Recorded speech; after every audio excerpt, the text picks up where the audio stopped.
온유한 자는 복이 있나니 라는 제목으로 함께 은혜를 나누겠습니다. 팔복 이제 세 번째 말씀인데요. 온유한 자는 복이 있다 주님이 말씀하십니다.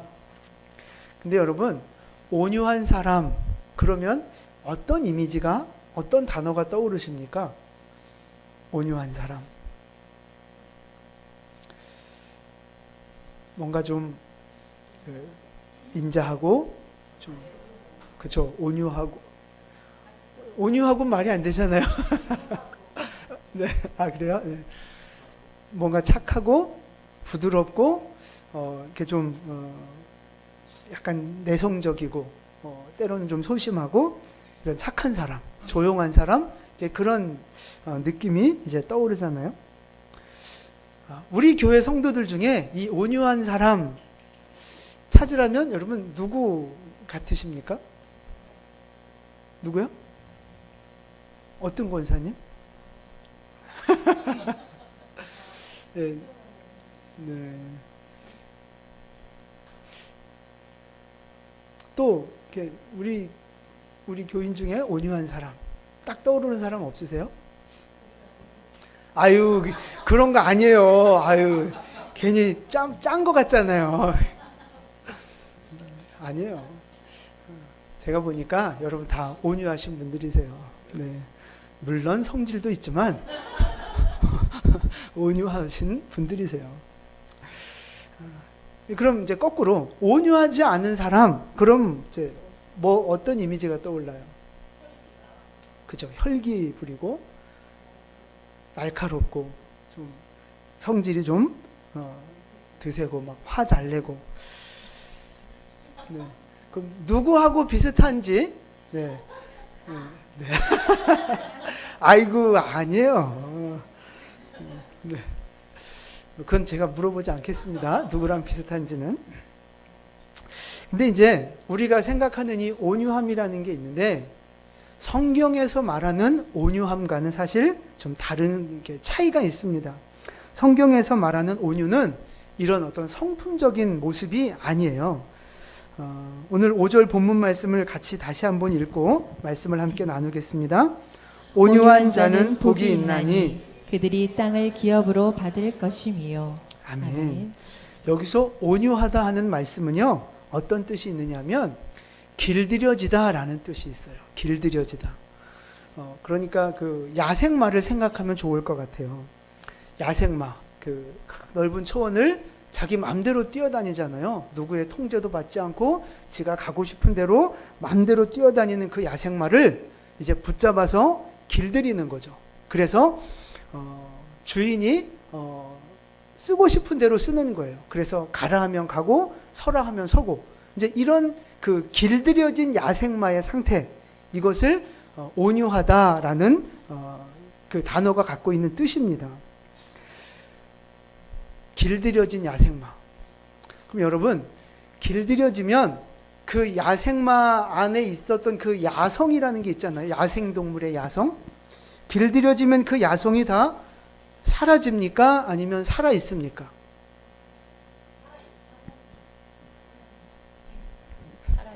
살아있죠. 살아있어요.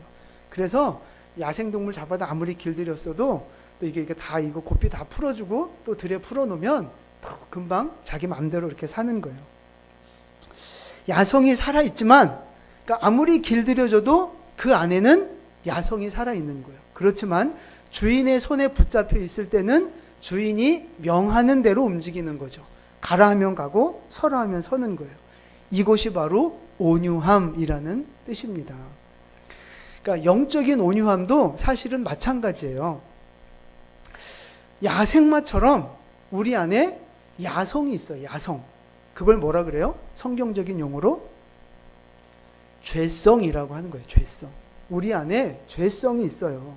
혈기가 있고 감정이 있단 말이죠. 그래서 내 하고 싶은 대로 살고 싶고 내가 내 기분대로 살고 싶은, 그냥 자유롭고 싶은 그러한 야성, 육신적인 정욕, 그게 우리 모두의 마음속에 있다는 말이죠. 그럼에도 불구하고 하나님의 말씀 앞에 굴복하고 하나님이 말씀하시면 순종하는 사람, 그 사람이 바로 어떤 사람이다? 온유한 사람이다라는 거예요. 내 안에 여전히 혈기가 있고 인간의 어떤 모습들이 있지만 말씀 앞에 딱 굴복하고 나를 내려놓는 사람, 그 사람이 온유한 사람이에요.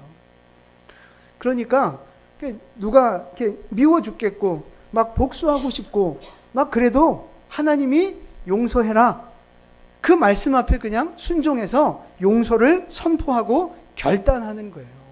그게 온유한 사람인 거예요. 세상에서 즐기고 싶고 타락하고 싶고 한잔하고 싶고 막 그래도 하나님이 그거 안 된다, 거룩해라 말씀하신 그 말씀 앞에 그냥 순종하고 나를 내려놓는 사람, 그 사람이 온유한 사람이라는 거죠. 열받으면 그냥 기분 나쁘면 다 뒤집어 엎고 그냥 막 쌍욕하고 막 그러고 싶지만 하나님이 참으라 하시고 인내하라 하시니까, 분을 내는 것이 하나님의 의를 이루지 못한다 하셨으니까 참고 절제하고 순종하는 사람, 그 사람이 바로 온유한 사람이라는 거예요. 그러니까 여러분 온유해요? 온유하지 않아요? 조금 온유해요. 여러분 그래도 온유하신 분들이에요. 순종해서 또 이렇게 예배 나오시고 또 이렇게 말씀 드리면 하나님 말씀 앞에 또 여러분 순종하고 굴복하는 모습이 있잖아요. 그러니까 여러분 온유하신 분이에요. 100%가 아니라 문제지. 온유하신 분들이에요. 그래서 이 온유 그러면 사실 순종이랑 굉장히 비슷한 면이 많습니다. 주인의 손길에 끌려서 그냥 순종하는 거예요. 이랴 하면 달리고 워 하면 멈추고. 근데 우리가 이렇게 온유한 모습, 길들여지고 순종하는 모습을 보면서 사람들이 오해하는 게 있어요. 뭐냐면 아까 맨 처음에 여러분이 떠올렸던 이미지처럼 온유함 그러면 좀 왠지 나약하고 소심하고 이제 그런 느낌들이 든단 말이죠. 근데 여러분 사실은 그게 아니란 얘기예요. 사람이 야생마를 잘 길들여서 사람들이 어떻게 사용합니까? 활용합니까? 그죠? 잘 사용하죠. 어떻게 잘 사용해요?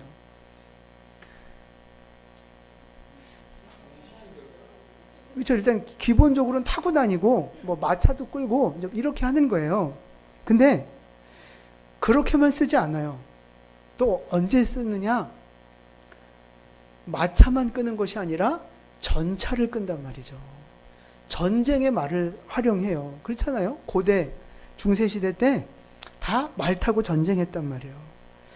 말들이 마차를 이끌고 그 창과 칼이 번쩍이고 그 사람들이 죽어나가는 그 전쟁터를 주인이 이끄는 대로 종횡무진 달려간단 말이에요. 여러분 영화 봐도 그렇잖아요. 나도 창 들고 칼 들고 막 말 타고 달려가면 저쪽에서도 똑같이 달려오잖아요. 말이 무섭겠어요? 안 무섭겠어요?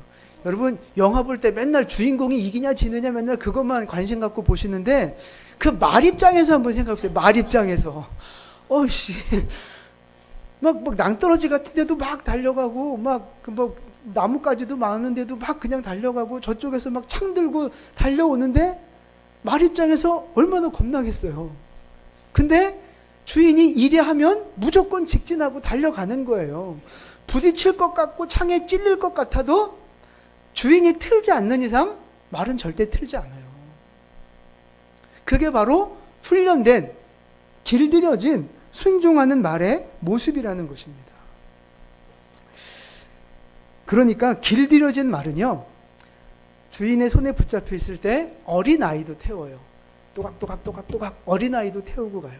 그러나 때로는 목숨을 걸고 전쟁터를 누비고 다니는 그런 용감한 모습이 같이 있다는 거예요. 길들여진 말은 그렇다는 거예요. 그러니까 온유한 사람도 마찬가지라는 거예요.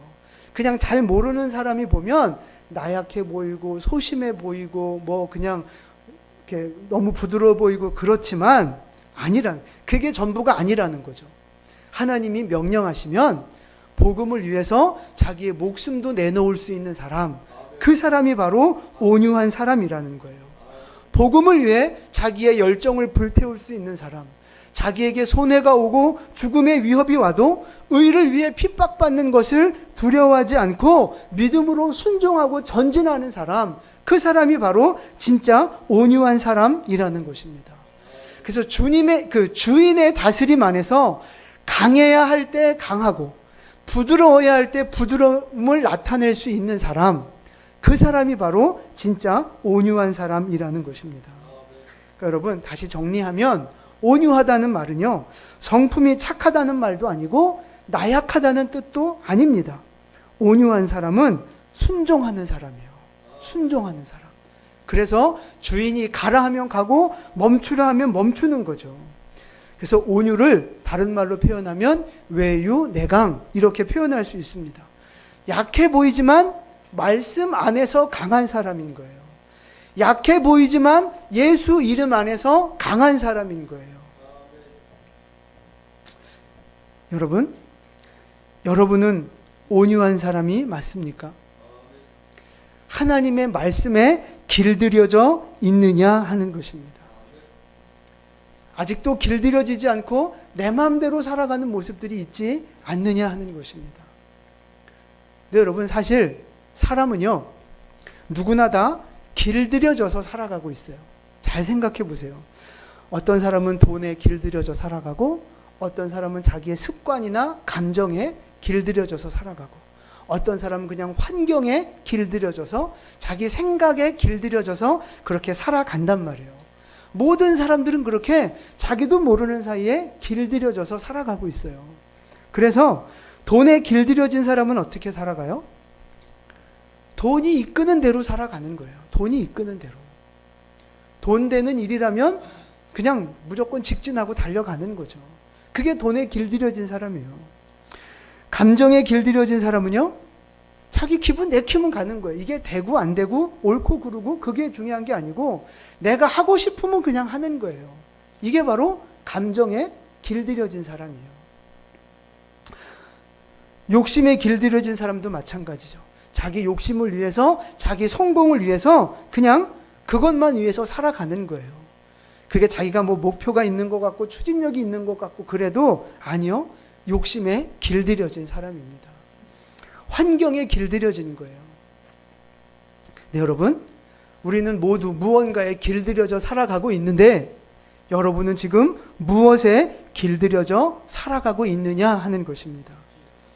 세상에 길들여져서 세상이 원하는 대로, 세상이 이끄는 대로 순종하며 살아가시느냐, 아니면 말씀에 길들여지고 성령에 길들여져서 하나님 원하시는 대로 살아가고 있느냐 하는 것입니다. 여러분은 지금 무엇에 길들여져서 살아가고 있습니까? 간절히 바라기는 이제 세상에 길들여지고 육체에 길들여진 그 옛사람의 모습을 벗어 버리시기를 축복합니다. 이제는 말씀에 길들여지시고 성령에 길들여지시는 여러분 되시기를 축복합니다. 그렇게 여러분 스스로를 훈련하시고 길들이셔야 하는 거예요. 어떻게 해요? 말씀으로, 기도로. 저 50 운동을 통해서 우리가 그렇게 하나님의 사람으로 스스로 길들여지는 거예요. 여러분, 제가 말씀드렸지만 내가 스스로 알아서 굴복하고 내가 스스로 알아서 순종하면 별로 힘들지 않아요. 근데 남의 손에 의해서 억지로 길들여지고 억지로 이렇게 훈련되면 참 힘든 거예요. 여러분, 그 야생마가 조련사의 손에 붙들려서 그렇게 순순히 말 잘 듣는 말이 되기까지, 말을 잘 듣는 말이 되기까지 얼마나 힘들겠어요. 말도 못하게 힘들어요. 그래서 말이 힘든 거예요. 그러나 내가 알아서 굴복할 때, 내가 먼저 깨닫고 순종할 때 훨씬 더 우리의 인생을 쉽고 편하게 갈 수 있다는 거죠.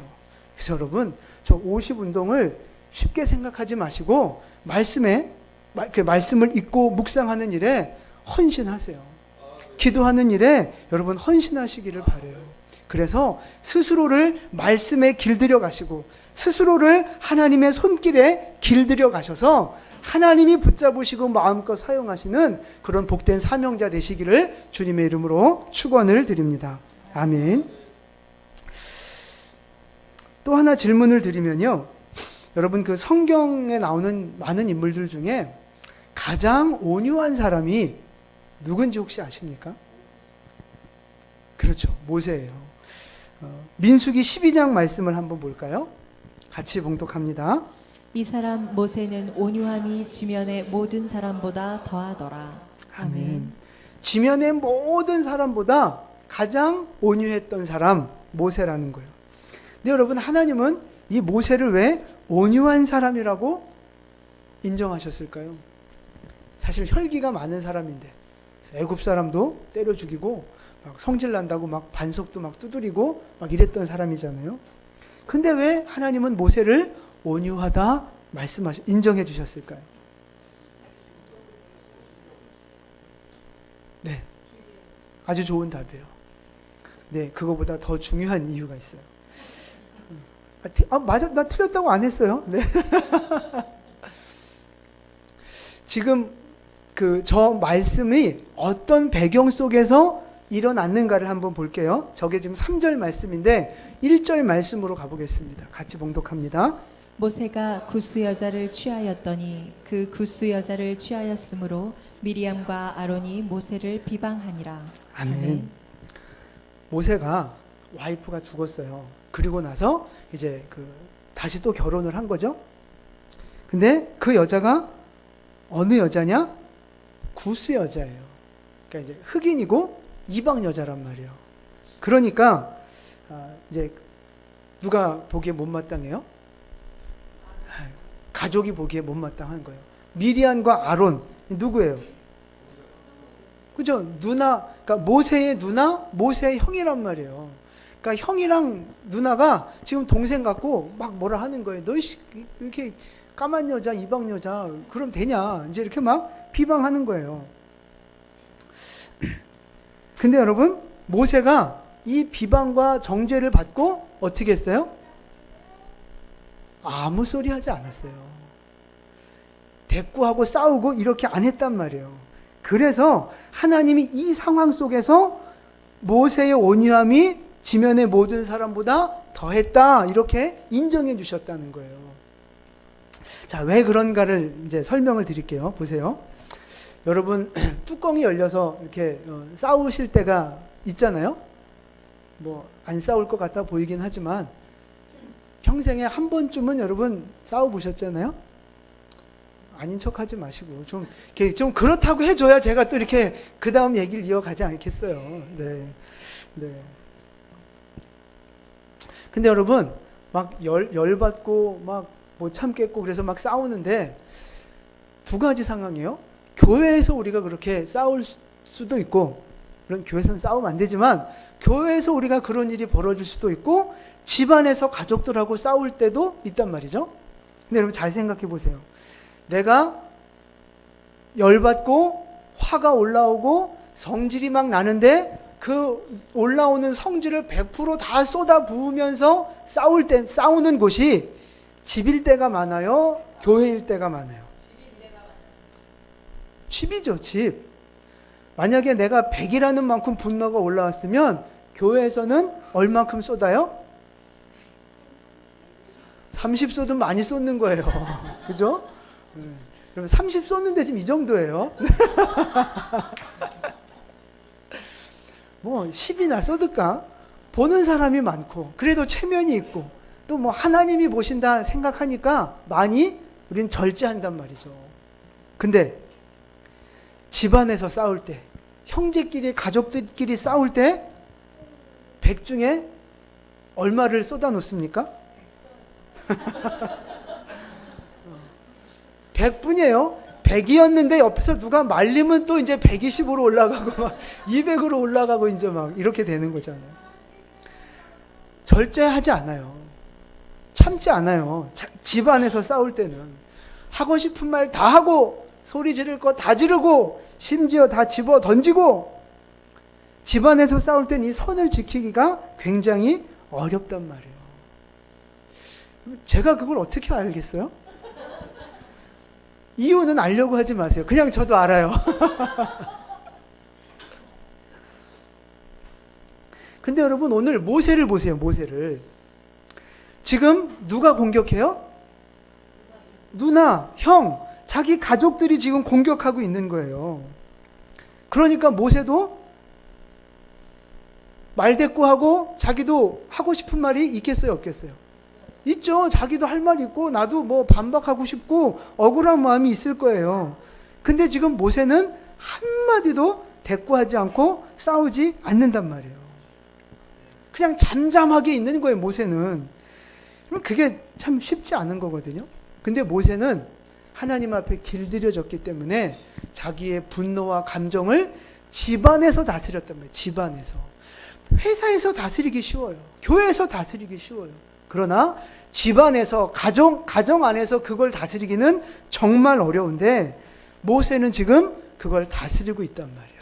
그래서 하나님이 인정해 주신 거예요. 야, 너 진짜 온유하구나. 너 진짜 길들여졌구나. 하나님이 인정해 주신 거예요. 그러니까 여러분, 우리가 지금 교회에서 보면 다 온유해 보이고 다 믿음 있어 보이고 다 성질 없는 사람처럼 보이고 막 그러잖아요. 근데 그거는 반쪽이라는 거죠. 내가 진짜 온유한 사람이라는 것이 어디에서 증명되어질 수 있느냐? 가정에서 증명되어져야 한다는 거예요. 가정에서. 우리는 교회 오면 이렇게 밖에 나오면 온유한 사람처럼 보여지려고 노력을 해요. 알게 모르게 노력을 해요.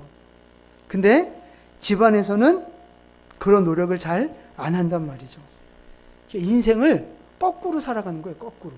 사실은 가족이 가장 소중하고 사실은 가정 안에서 온유해야 하고 사실은 가정 안에서 예배하며 가정을 성전으로 삼아가는 거. 그게 가장 중요한 건데 우리는 집안에서는 개판이고 교회 나와야 믿음 있는 척, 뭐 예배 잘하는 척, 교회 나와야 뭐 이렇게 온유한 척 이렇게 한단 말이죠. 이게 집하고 교회하고 바뀌어져야 돼요, 사실은. 아니다, 바뀌어지면 또 큰일 나는구나. 교회가 큰일 나는구나. 하여튼 교회나 집이나 똑같이 그렇게 돼야 되는 거예요. 사랑하는 성도 여러분, 가정 안에서 온유한 모습을 보이시고 하나님의 말씀에 길들여진 그 모습을 가정 안에서 실천하실 수 있기를 축복합니다. 그래서 하나님 앞에 너 진짜 온유하구나 이렇게 인정받는 여러분 되시기를 축복합니다. 이 인정을 받아야 그 다음에 뭐가 오는 거예요? 축복이 따라오는 거예요. 온유한 자는 복이 있나니 이게 되는 거예요. 그래서 온유함은요 선택이 아닙니다. 순종도 선택이 아니잖아요. 온유와 순종은 비슷하다 했잖아요. 그래서 온유함은 선택이 아니에요. 하나님 손에 길들여지는 것은 내가 좋으면 하고 나쁘면 안 하고 이게 아니고 반드시 주님 앞에 길들여져야 한다는 것입니다. 근데 이제 중요한 것은 하나님 앞에 온유하게 길들여지는 비결, 그게 뭘까 하는 것입니다. 하나님 앞에 온유하게 살아가는 비결, 내 혈기, 내 욕심, 내 분노 이런 거 다 내려놓고 말씀대로 순종하며 살게 되는 비결, 그게 뭘까 하는 것입니다. 아멘. 네, 정답을 말씀하셔서. 자, 아까 지금 저 민수기 말씀이 1절 말씀이잖아요. 모세를 비방했잖아요. 그 다음에 2절 말씀을 볼게요. 2절 같이 봉독합니다. 그들이 이르되 여호와께서 모세와만 말씀하셨느냐 우리와도 말씀하지 아니하셨느냐 하매 여호와께서 이 말을 들으셨더라. 아멘. 아멘. 자, 미리암과 아론이 막 비방하는 이야기를 누가 들었어요? 하나님이 그게 모세만 들은 게 아니에요. 지금 눈앞에는 모세한테 막 뭐라 했지만 모세 혼자 들은 게 아니고 하나님이 그 말을 들으셨다는 거예요. 하나님. 미리암과 아론의 비난을 하나님도 들으셨다는 거예요. 여러분, 이게 지금 중요한 거예요. 누군가가 나를 향해 비난하고 억울한 소리 할 수 있어요. 그렇죠? 근데 그거를 나 혼자 듣는 게 아니에요. 누가 들어요? 하나님이 들으셨다니까요. 아무리 1대1로 그 골방에 앉아서 둘이 이야기했어도 그 이야기는 하나님이 다 들으셨다는 거예요. 내가 인생에 당하고 있는 어려운 문제들, 복잡한 문제들, 해결해야 할 문제들 나만 아는 게 아니란 말이에요. 하나님이 아시고 하나님이 다 보고 계시다는 것입니다. 여러분, 하나님이 다 듣고 계시고 하나님이 다 보고 계시다는 말은 결국 무슨 뜻이에요? 하나님이 해결하신다는 뜻입니다. 하나님이 갚아주신다는 뜻이에요. 이게 믿어지는 사람은 하나님 앞에 맡기고 온유하게 살아갈 수 있는 거예요. 오늘 모세가 그랬던 거예요. 모세가 하나님이 들으시는 걸 알기 때문에 하나님이 해결하실 것을 믿고 모세는 하나님의 뜻대로 잠잠하고 순종할 수 있었던 거죠. 근데 하나님이 들으신다는 걸 모르는 사람, 나만 들었다고 생각하는 사람은 인생을 어떻게 살아요? 자기가 복수하려고 하는 거예요. 자기 힘으로. 문제가 있어도 자기 힘으로 그걸 해결해 보려고 노력을 하는 거죠. 저놈이 큰 소리 치면 나는 더 큰 소리 쳐야 내가 이길 수 있다고 생각하는 거예요. 안 그래요? 저놈이 나 때리고 나 해코지하면 나는 더 세게 때려야 내가 이긴다고 생각하는 거 아닙니까? 여러분, 그러니까 우리가 그렇게 막 싸우고 열내고 막 그렇게 사는 거잖아요. 하나님이 보신다, 들으신다는 걸 모르니까 내 힘으로 그렇게 해보려고 애쓰는 거예요. 그러니 그 인생이 얼마나 힘들고 괴롭겠습니까? 모세는 하나님이 다 들으신 것을 알았기에, 믿었기에 잠잠하게 있으니 그 4절부터, 저 민수기 12장 4절부터 하나님이 해결하시는 장면들이 또 나오게 됩니다. 여러분, 그것이 우리가 인생을 살아가는 원리라는 거예요. 여러분, 예를 들어 우리가 이제 교통사고를 당했어요. 아니 뭔가 문제가 생겼어요. 근데 내가 100% 피해자예요. 내가 100% 피해자인데 중요한 건 증거가 없어요. 내가 100% 피해자라는 걸 입증할 증거가 없고 방법이 없어요. 그럼 어떻게 해요? 그럼 마음이 어때요? 억울하고 답답하고 막 미치겠죠. 그러면서 내가 뭐 어떻게든 증거를 찾아보고 만들어 보려고 막 애쓰지 않겠습니까? 근데 어느 날 목격자가 나타났어요. 제가 그 사건을 봤습니다. 제가 증인입니다 하고 목격자가 딱 나타났다고 생각해 보세요. 그럼 여러분 어때요? 이제 된 거예요. 이제 된 거예요. 안심이 되는 거죠. 그런데 목격자가 있는 것뿐만 아니라 CCTV가 아주 분명한 고화질 CCTV가 블랙박스가 이걸 딱 다 찍어놨어요. 그게 딱 나왔어요. 그러면 이제 게임 끝난 거죠. 걱정할 거 없는 거예요. 우리 인생도 마찬가지라는 거예요. 하나님이 우리 모든 고난의 목격자 되신다는 거예요. CCTV보다 하나님이 더 정확하게 우리를 살펴보고 계신다는 것입니다. 하나님이 증인 되시고 하나님이 다 보고 계신다는 거예요. 그러니까 하나님이 다 갚아주시고 해결해 주신다는 것입니다. 사랑하는 성도 여러분, 지금 어떤 억울한 소리를 듣고 계십니까? 어떤 억울한 입장에 있으십니까? 여러분, 지금 어떤 고난 중에 있으십니까? 나만 아는 것 같고 나밖에 모르는 것 같고 억울한 것 같고 해결 방법이 없는 것 같아 보이지만 증인이 있습니다. 목격자가 있습니다. 바로 하나님이 우리 인생의 목격자요 증인이시요 다 보고 듣고 계시는 줄 믿으시기를 바랍니다. 그러니까 여러분, 내가 싸우려고 애쓰지 마시고 내 힘으로 복수하려고 내가 해결하려고 애쓰지 마시고 모세와 같이 잠잠하시기를 바라요. 하나님 앞에 엎드리시기를 바랍니다. 하나님께서 갚아주실 거예요. 그게 온유한 사람이 이 땅을 살아가는 비결입니다.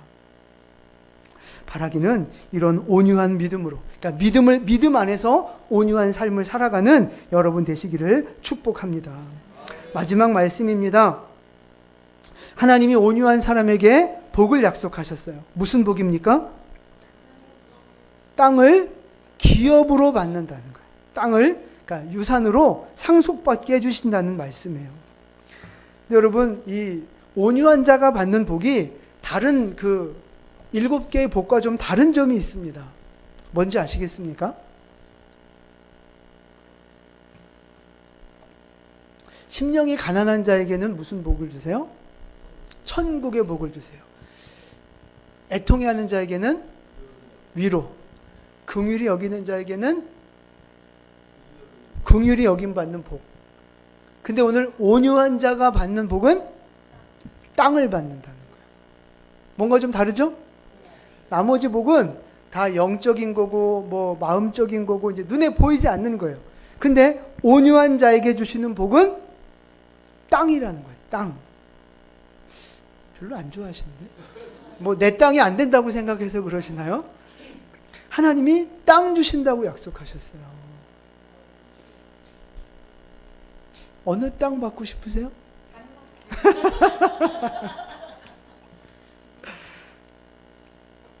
하나님께서 왜 온유한 자에게 땅을 주시겠다고 약속하셨느냐, 이 물질적인 축복을 주시겠다고 약속하셨느냐 하는 거예요. 여러분, 땅은 누구 겁니까? 하나님 거예요. 분명하게 레위기에 나와 있어요. 우리 레위기 25장 말씀입니다. 토지를 영구히 팔지 말것은 토지는 다 내 것임이니라. 아멘. 뭐 만물이 다 하나님 것이지만 하나님이 특별히 내 거라고 찜하신 게 몇 개 있어요. 은과 금이 다 하나님 것이고 토지가 하나님 것이라 말씀하셨어요. 땅이. 보세요. 하나님의 땅입니다. 이 땅을 하나님이 직접 이렇게 뭐 농사 짓고 직접 하나님이 뭐 이렇게 뭐 다스리고 이거 아니잖아요. 사람을 통해서 그 일들을 하시잖아요. 근데 하나님의 땅을 누군가에게, 사람에게 맡겨서 그 땅을 다스리시고 관리하셔야 하는데 누구에게 그 땅을 맡기시겠느냐 하는 거예요. 어떻게 하셨어요? 온유한 자에게 그 땅을 맡기시는 거예요. 다른 말로 순종하는 자에게 그 땅을 맡기시는 거예요. 그래야 하나님이 이거 이렇게 하라 그럼 이렇게 하고 저렇게 하라 그럼 저렇게 하고 그 하나님의 땅을 하나님의 뜻대로 다스릴 거 아니겠습니까? 근데 고집 부리고 자기 마음대로 하는 사람은 그 땅을 하나님의 뜻과 상관없이 자기 마음대로 할 거 아니에요. 그러니까 그걸 알면 그 사람한테 맡길 수가 없는 거죠. 어떤 사람에게 땅을 맡기고 축복을 맡기느냐? 하나님의 뜻대로 순종해서 사용하는 사람, 하나님의 뜻대로 다스리고 관리하고 섬기는 사람, 그 온유한 사람에게 땅을 주신다는 거예요. 땅을. 우리가 지금 왕의 대정 이 훈련 받고 있는 거하고 똑같은 원리예요. 물질을, 하나님의 그 축복을 누구에게 맡기시겠어요? 하나님 뜻대로 잘 쓰는 사람에게 맡기는 거죠. 여러분, 아이들한테 이렇게 용돈을 줬는데 그 용돈 갖고 막 그 뭐 PC방이나 가고 막 불량식품이나 사 먹고 막 쓸데없는 거 사고 막 그러면 그 아이한테 또 용돈 또 주고 싶은 마음 들어요? 아니죠. 이제 다시는 안 주고 싶은 거죠. 그런데 용돈을 주면 그 용돈을 저축도 하고 계획 있게 쓰고 하나님 앞에 예물로 드리고 이렇게 잘 규모 있게 쓰면 믿고 맡길 수 있는 거예요. 더 큰 용돈도 줄 수 있는 거예요. 하나님의 원리는 똑같다는 거예요. 하나님의 뜻대로 살아가는 인생. 주님이 가라 하면 가고 노하면 멈출 수 있는 그러한 사람에게 하나님의 복을 맡겨 주신다는 것입니다. 그래서 하나님이 땅을 맡겨 주신 사람들을 봤어요.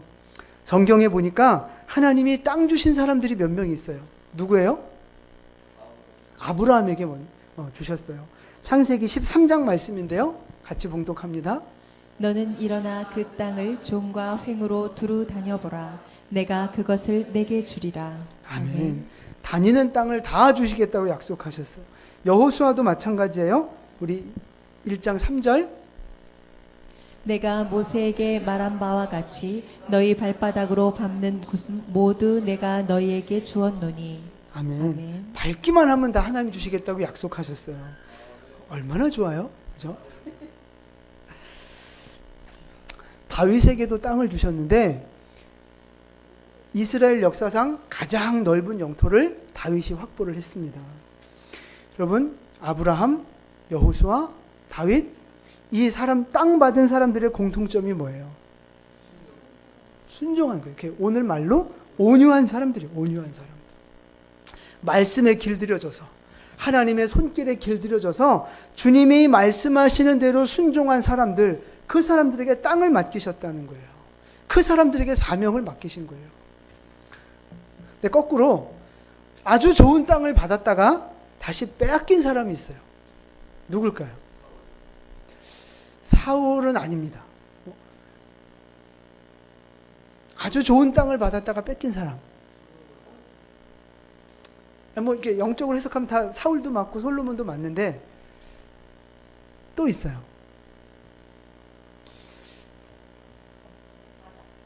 아담. 정답입니다. 이야, 온유하신 줄만 알았더니 아주 영성도. 아담이 이 세상에서 가장 좋은 땅을 받았어요. 에덴 동산. 태초에 그 완벽한 땅을, 평수가 얼마나 되는지 모르지만 어마어마하게 컸을 거예요. 그 땅을 다 받았어요. 관리하라고 받았어요. 근데 나중에 쫓겨나잖아요.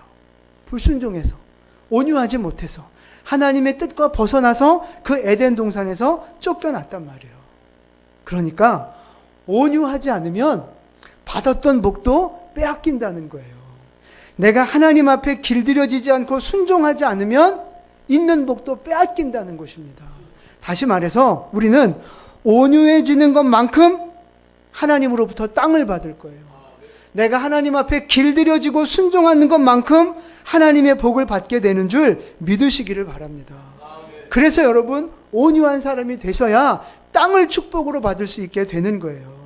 여러분, 온유한 여러분 되시기를 축복합니다. 어디에서요?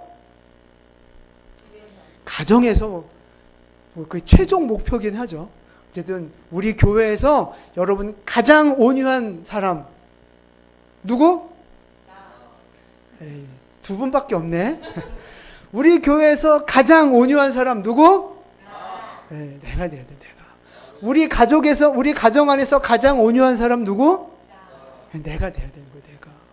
그 온유한 여러분 되시기를 축복합니다.